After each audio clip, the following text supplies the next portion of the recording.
Good afternoon, ladies and gentlemen. Today we'll be addressing a very important topic regarding Asia's incredible multi-speed recovery. Now, this has been an outstanding recovery that's been happening over the summer and a few months back. So let's discuss this in detail. So, to discuss the summary of the article, now we're focusing on the Asia-Pacific region, to be exact, right?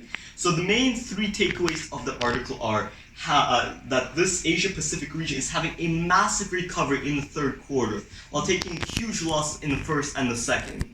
In addition to that, not all countries are doing well in this region. So just to let you know, the Asia-Pacific region involves most countries in Asia, but also countries like Australia and New Zealand, right? So you have to add their economic GDP in addition to that.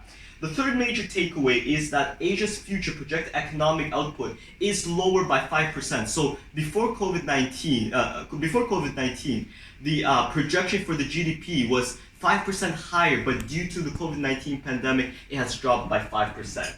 And as you can see, we can see this graph, and the red line represents the now, so it will be down by 5% by 2025. So, how has stability been achieved in the Asia-Pacific region? Well, there are three major reasons. The first one is early public health response, right? This has attributed greatly as when some of these countries have seen or had COVID-19 cases, especially in the summer and nowadays, they have addressed them quickly and they targeted those specific regions, which was absolutely a stellar job. The second point is relaxing containment measures after the area is free of COVID. So in comparison, right, whereas countries such as in North America, such as Canada or America, when they look at COVID cases in the COVID regions, once they start to lower, they're like, oh, okay, well, we're good to go. Whereas countries in the Asia-Pacific region, they focus more on essentially lowering these cases to the point where they're non-existent, and hence then they ease off the restrictions. The third point is the fiscal support and policy stimulus. So while a lot of people, especially in countries like China, Vietnam, and Korea, have been losing their jobs, right? The governments have been very attentive and have provided the stimulus and the support for these people to continue living their lives. So, in addition to that, these countries, these major countries in the Asia-Pacific region, have come up with this really great plan of how to reach economic heights and how to recover from this major tragedy that is COVID-19. So the first one is focusing on domestic demand rather than export. And this is such an important point, right? Because a lot of countries, especially China, right, they're well known for their exports. But now by selling more to their people and by providing goods and services, they're essentially recovering in that sense, as all of the borders in other countries are closed.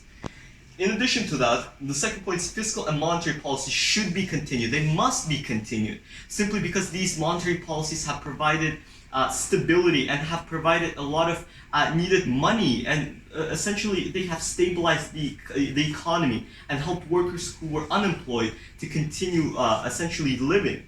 The third point is economic policy should focus on future green growth. A lot of these countries in the Asia-Pacific region that are very industrialized, like China and like Korea and other countries, they must turn their attention to green energy, such as solar, hydro, because that will greatly impact them in a positive way. So, some of the relevant statistics. Well, there's actually four.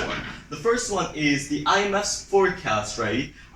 For Asia is negative 2.2. But let's not forget, this is Asia, right? We're talking about the Asia-Pacific region, which also involves Australia and New Zealand and a few other countries. So obviously that lifts it up to be a positive, but in terms of Asia, it is a negative 2.2. The region will grow 6.9% in 2021, and this is a significant number. That means that the recovery is happening, and what the countries in this region are doing is a positive trend and is a way in the right direction. Another point is potential output will be lower by 5% in 2025, which we've discussed in, I believe, the second slide. In addition to that, China will grow by 1.9% in 2020. And you can see this over here on the graph. China is here. And in 2021, China will be increasing by a stunning 8.2%. So is this micro or macroeconomics? Well, this is definitely macroeconomics. as the effects of the GDP growth, right, have significantly helped these countries, and as pertaining to GDP is always associated with macroeconomics. In addition to that, this affects the entire region, its people, and employment, right? So this affects whole countries, everybody, right, in the Asia-Pacific region, and hence, again, this would be macroeconomics. And finally, for the final reason, containment of COVID-19 and how to recover the economy by using green growth and by using domestic selling of goods and services, right? That's also a way of continuing the macroeconomics trend. Now, why should people be concerned? Well, let's talk about the major stakeholders because that's so crucial. The major stakeholders are workers and people in that region, governments, right? Governments who create these monetary and fiscal policies to support the people, and businesses who are gonna have to pivot eventually into green energy and green growth, and hence that's how they're the stakeholders and that's how they're affected. As for the concern, it affects future industries because if businesses are forced to pivot in an industrialized world, such as countries like China and others, right, that will affect businesses and that will affect people as well because some of them will have to lose their jobs as they would not be able to reach the education level or stuff like that, essentially. So, in addition to that, as I stated before, people will be losing jobs, but inflation and lower interest rates affects monetary policy, right? So what the government are doing is they're inflating the market by putting more and more money into it, by lowering interest rates and essentially selling bonds to people. And hence people are buying these bonds and putting in even more money. And hence that's how the government in countries like China and Korea and Vietnam are trying to restart their economy. At least that's one of the major ways. Now, questions from the stakeholders. First question is, if around 46.3% of the Chinese population work in industries, then how will a change to green energy have a negative and positive impact on them, and who will benefit in the long run? This is such an important question, especially for the stakeholders, right? Because if we can address this topic and if we can help them out to the best of our ability and say that, okay, by going into green energy, we need to supply this amount of jobs to these people, it will be very significant. This is a big issue that is going to be facing China, especially as they're so industrialized. The second question is, why is Japan so slow at achieving their economic recovery when places like China or Bangladesh are already moving at a greater than 1% of GDP growth in 2020?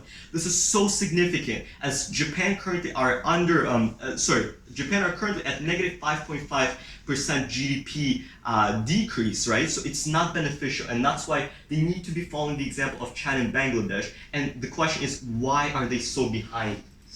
Now, to continue, the research tool, the important thing to look at is the GDP numbers, right? Because that will tell us how many people are working in countries like China, Korea, and other countries like Australia in the Asia-Pacific region, right?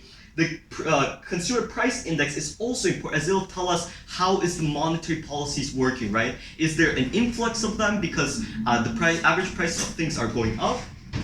And for the possible solutions, ladies and gentlemen, there are two. An article actually does emphasize these. The first one is we must continue on the trajectory of domestic demand, especially countries like China who are very industrialized, right? And are trying to reach the goal of 2050 of 0% pollution, right? So if we are moving into that direction, developing countries must start to pivot into green growth, which is essential for them. Another point is we must also continue pursuing green energy, right? As I've stated before, by essentially creating that and emphasizing that, we're pivoting into going into solar energy, into going into wind and hydro energy, and this will change some of these economies for the better ultimately, right? And by having also domestic demand, they're selling to the people in their country, right? And right now it's a difficult time to be exporting outside of these countries because, well, a lot of these borders are closed. So by selling goods and services to their countries and to their people, right, this will significantly help with the economic recovery. Therefore, ladies and gentlemen, just to conclude, the major solutions to this a very great economic recovery that's being done by the Asia-Pacific countries, the main two solutions that they must continue on the trajectory of is by continuing the domestic demand and fulfilling the people there, and also continuing pursuing green energy. Thank you so much, ladies and gentlemen.